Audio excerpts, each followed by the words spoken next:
No place for losers. Those were my brother's exact words as he blocked the doorway on Christmas Eve. Behind him, the tree glowed. My mother clutched her wine and my father wouldn't even look at me. I stood there holding a bag of gifts for their kids. Gifts I'd spent weeks picking out while my brother smirked like he'd finally won.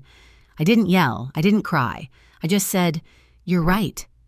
That night, I made one quiet move that froze every payment, keeping his family afloat. And by New Year's, he was the one knocking on my door. Stay with me to know everything about us. I used to love Christmas. The lights, the cinnamon candles, the way snow softened even the ugliest corners of our street. It was the one day I could pretend our family was normal. But that illusion cracked years ago, slowly, almost gently, like ice splitting under your feet before you hear it break. Growing up, I was the fixer. If a bill was late, I paid it. If someone needed a ride, I dropped everything. When my brother Jacob and his wife Kelly fell behind on their mortgage, I sent money before they even asked. Back then, I told myself it was kindness. Maybe it was guilt. Maybe I just wanted to be seen as the daughter who held everything together. My parents encouraged it.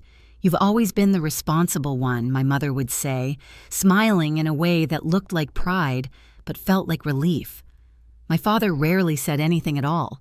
He just handed Jacob another plate, another favor, another excuse. Over time, I stopped noticing how much I gave away. School tuition for the kids done. Utility bills covered.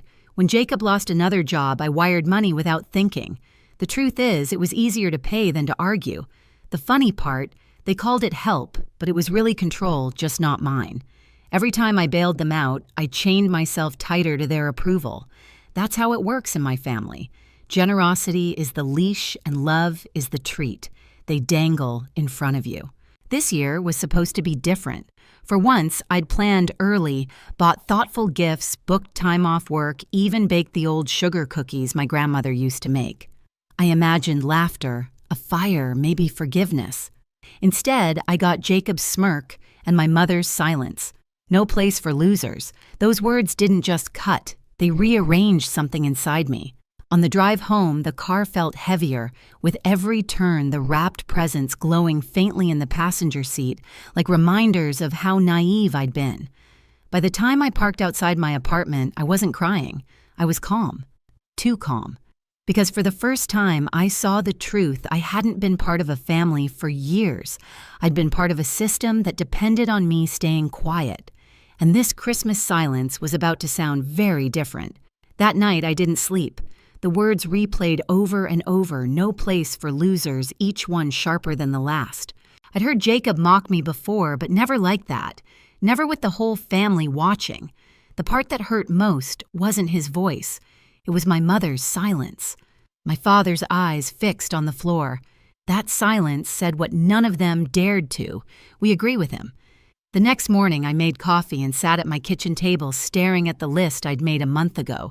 Christmas budget presents, shipping receipts, school fees. My handwriting looked foreign, like a stranger's desperate attempt to buy affection. I traced each line with my finger, realizing how much of my life was wrapped around Jacob's comfort. Every emergency payment had chipped away at my own. Then something inside me shifted. It wasn't anger, it was exhaustion. The kind that comes when you finally understand the rules of a game you never agreed to play. I opened my laptop and pulled up my accounts. There they were, transfers labeled, kids' tuition, daycare, grocery, top-up utilities. I clicked through each one, the amounts rising like quiet proof of my stupidity. I didn't slam the laptop shut or cry, I just started ending them.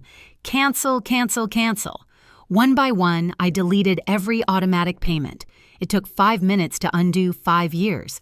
I expected to feel guilty. Instead, I felt light.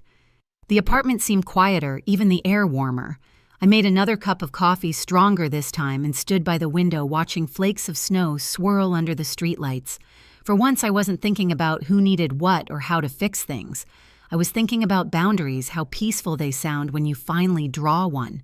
By noon, I had packed the Christmas gifts into storage boxes and taped them shut. I didn't throw them away.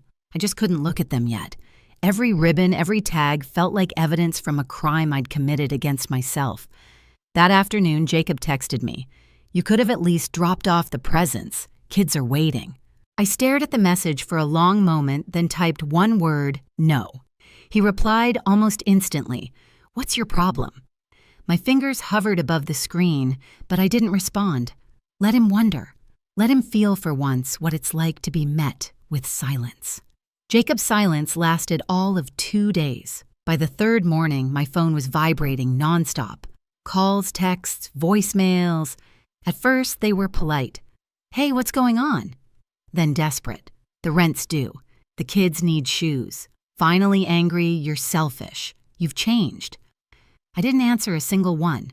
I just watched the notifications stack up one over the other, like proof that my worth to them had always been measured in dollars. When I left for work that morning, the city was covered in fresh snow. It was beautiful in a way that made me ache, a reminder that even the coldest things can look clean when they're untouched.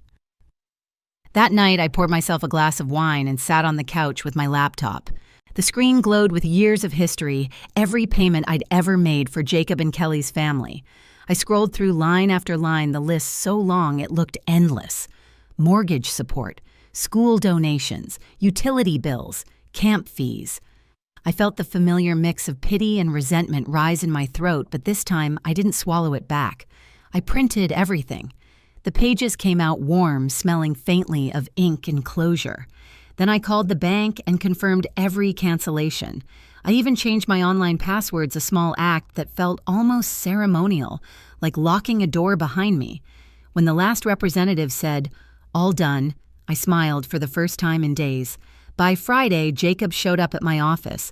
No call, no warning, just barged in, red-faced and sweating under his winter coat. "We need to talk," he hissed. My coworkers froze their eyes, flicking between us. "Not here," I said quietly, walking him to the parking lot. He spun on me the second the door closed behind us. "You think you can just cut us off like that? The kids are suffering? They're your kids," I said evenly.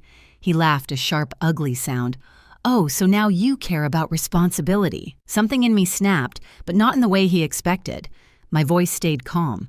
"You're right, I do care about responsibility. That's why I'm finally taking mine back." His face twisted, but I didn't flinch. "You can't do this," he said, stepping closer. "I already did." I turned and walked away before he could answer. The snow crunched under my boots, every step louder than his fury behind me. 3 days passed before I heard from him again. When the phone rang, I almost didn't pick up. But something curiosity, maybe closure, made me answer. Jolie Jacobs said, his voice strained. "We need to talk." About what I asked flatly. "You know what? You've made things impossible for us. The kids?" "Don't," I cut in. "Don't use them." He sighed dramatically. "Kelly's falling apart. The kids are confused. You used to care." "I still do." I said calm as ever, that's why I stopped. He didn't respond right away, and for a second I thought he'd hung up. Then he said, "You're not the person I thought you were." I almost laughed. "No," I said, "I'm not your wallet anymore." He swore under his breath and hung up. I thought that would be it. I was wrong. 2 nights later, there was a pounding on my door, hard, frantic, the kind that rattles your chest before your brain catches up. When I looked through the peephole, Jacob's face filled. It flushed and wild-eyed. I hesitated, but opened the door just enough to block it with my body. "What are you doing here?" He pushed his hand against the frame. "You need to stop this," he snapped.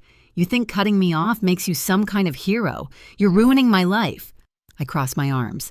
"You ruined your life just fine on your own." He stepped closer. "You have no idea what's happening. You can't just walk away from family." I almost smiled. "Family, is that what we are now? You call me a loser. Then remember, I'm family. When the bills show up." His jaw clenched, but before he could answer, Kelly's voice cut through the cold air from the sidewalk. "Jacob, stop!" He froze. She was standing a few feet away, her coat half-zipped, her face pale. Behind her, the car engine hummed softly. "Kelly, go home!" he barked. She didn't move. "No," she said quietly. "We're done." He turned, startled. "What are you talking about?" Her eyes flicked to me, then back to him. "I met with someone today. A lawyer." Jacob's face drained of color. "You... what?" "I know. What you've been doing," she said. "The gambling, the lies, the hidden account." For once he was speechless. I didn't say a word. I just watched the pieces fall. Kelly stepped forward, voice shaking but steady. All those payments Jolie sent, the ones you said went to the kids. I saw the bank statements. You spent them at casinos. He spun toward me, his tone desperate. You told her I shook my head. Didn't have to. Kelly pulled a folder from her bag and held it up. I did, and I gave copies to the lawyer. You can't hide it anymore. He lunged forward, but I stepped between them. Don't I warned? My voice didn't rise, but it carried enough weight to stop him. He stared at me, his breath coming fast. You think you're better than me, he said, his voice shaking. You think this makes you righteous? I took a slow breath, the cold biting my lungs. No, it makes me free. He laughed again, but it cracked halfway through. You'll regret this, he said. You'll see what happens when I'm gone. Kelly's voice was soft but firm. We already have. He looked between us, realizing for the first time that neither of us feared him anymore. Then he turned, shoved his hands into his coat pockets, and stormed off down the street. Kelly exhaled, trembling. I motioned her inside. She hesitated at the door like she wasn't sure she belonged. Come in, I said gently. You don't have to explain. Inside, the air was warm and still. I poured her tea, the cinnamon scent filling the room. She stared into the cup like she could see the years she'd lost. I should have said something that night, she whispered, when they called you a loser. You were surviving, I said. I get it. Tears filled her eyes. He kept saying you owed us, that you were lucky to have a family who needed you. I almost smiled at the irony. That's the thing about people like Jacob. They call it family when they're taking and betrayal when you stop giving. She nodded slowly. He's gone. I told him not to come home. Do you have somewhere to stay? She hesitated. I'll figure it out. You can stay here for now, I said. She looked up, startled. You do that? After everything, I'm not helping him anymore, I said softly. But I'll help you. That night, while Kelly slept on my couch, I sat by the window watching the snow fall. The city was quiet lights flickering through the white. For the first time in years, my apartment didn't feel empty. It felt earned. The next morning, I got a call from an unknown number. Ms. Hart, a man's voice said. This is Mark Dawson. I'm Kelly's lawyer. She gave me your contact info. Is she okay? I asked. She's fine, he said. But there's something you should see. It concerns your brother's use of funds. I think you'll want to be involved. When I met Mark later that day, he slid a folder across the desk. Inside were printouts, bank transfers, withdrawals, casino receipts, hotel charges. My money had built his double life. Kelly's moving forward with separation, Mark said. She's asked me to inform you in case Jacob tries to reach out again. I closed the folder slowly. If he does, I'll handle it. That evening, my phone lit up again, Jacob.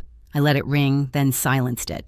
But the next call came seconds later, and the next, until the buzzing became constant. Finally, I answered. You ruined my family, he shouted. She's leaving me because of you, no, I said quietly. She's leaving you because of you. He started to speak, but I interrupted. Listen carefully. You used me. You lied and you called me a loser. You've lost your wife, your kids, your home, and your free ride.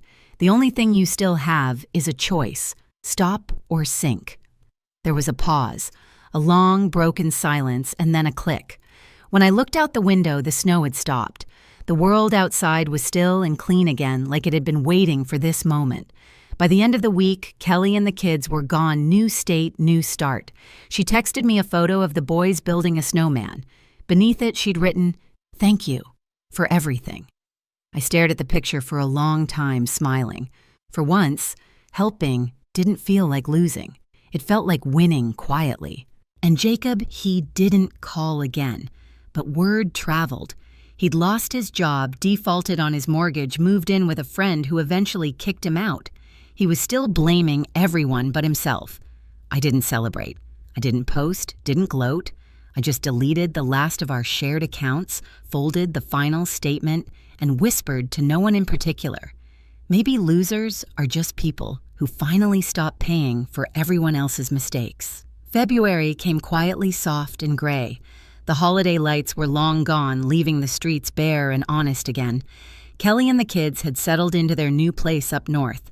She sent small updates photos of snowmen, messy pancakes, drawings taped to new walls. Each message felt like proof that she was breathing again. Jacob, on the other hand, had vanished into the kind of silence that follows a storm.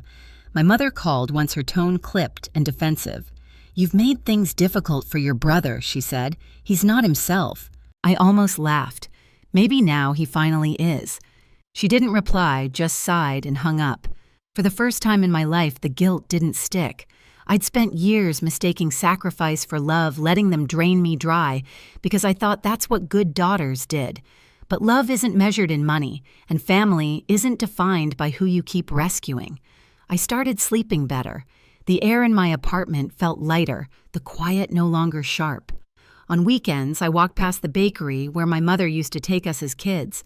The smell of cinnamon didn't sting anymore. It reminded me that sweetness can exist without obligation. A week later, I got a letter from Kelly's lawyer, Mark, again. Inside was a thank you note in Kelly's handwriting. "We're safe now. You gave us that." I folded it and slid it into my desk drawer next to the last photo I ever took of my family together.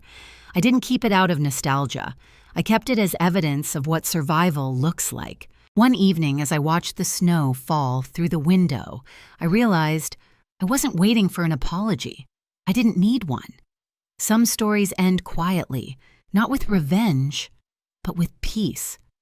Outside, a car passed headlights sweeping across the glass. I caught my reflection in it, steady, calm, unrecognizable from the woman who once begged to belong. That was the night I understood the family I needed wasn't the one I lost. It was the one I finally built inside myself. A few weeks later, I dropped off the last box of Christmas decorations at the donation center. The clerk smiled and asked if I wanted a receipt. I told her no. I'd already kept what mattered the lesson. Driving home, I passed my parents' street. Their house looked smaller now, like a stage set after the play was over. I didn't stop. I just slowed down long enough to notice the same porch light that once glared in my face that night. For a moment, I wondered if they still talked about me, if they called me selfish or heartless. Maybe they did. Maybe they always would. But I wasn't a loser. I was finally free. I parked in front of my apartment, stepped out into the cold, and looked up at the sky. Snow was falling again, soft, steady, clean.